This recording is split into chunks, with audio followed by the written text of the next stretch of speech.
All right, Dane and I riding up Raging River. We're gonna hit the top of Poppin' Tops and bomb down, but running into a whole lot more snow than we thought we were gonna hit.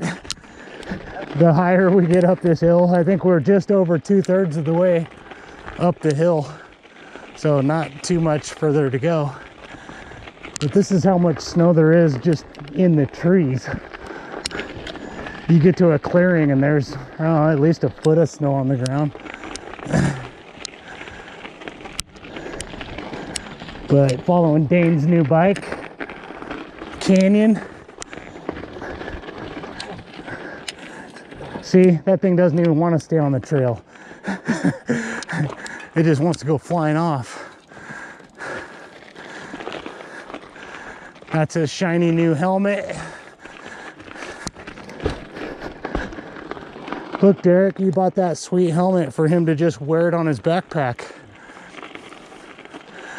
It's a sweet backpack ornament.